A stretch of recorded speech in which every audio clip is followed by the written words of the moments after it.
Эта история произошла с мужчиной по имени Степан. Он был заядлым рыбаком и все свое свободное время проводил на озере, вдали от шумного и суетливого городского мира. Его любовь к рыбной ловле была неизменной и страстной, и каждый выход на озеро приносил ему неподдельное наслаждение и покой. Однажды, когда Степан был на летней рыбалке, он заметил необычное движение вдалеке. Приглядевшись, он увидел медведя, который нес в зубах маленького, окровавленного новорожденного младенца. Степан был ошеломлен и вздрогнул от ужаса. Он не мог понять, как такое страшное событие могло произойти на его любимом озере.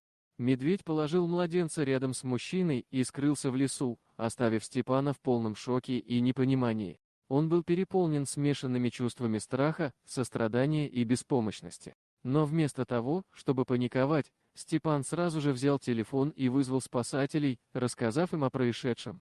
Спасатели прибыли через 15 минут и увидели малыша, еле дышащего и покрытого кровью.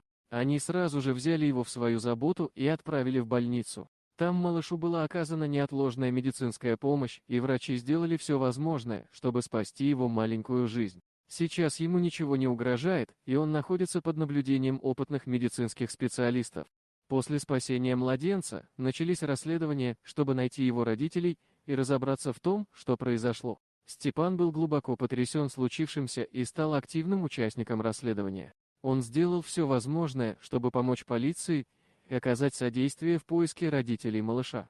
Спустя несколько дней удалось найти мать младенца. Она была молодой женщиной, которая боролась с наркозависимостью и не смогла справиться с ответственностью за новую жизнь. Она признала свою вину и приняла ответственность за свои действия. Судебная система признала ее виновной и посадила ее за преступление, совершенное в отношении собственного ребенка. Степану было очень грустно видеть, как жизнь молодой женщины превращается в тюремное заключение, но он понимал, что это был единственный способ обеспечить безопасность и благополучие малыша.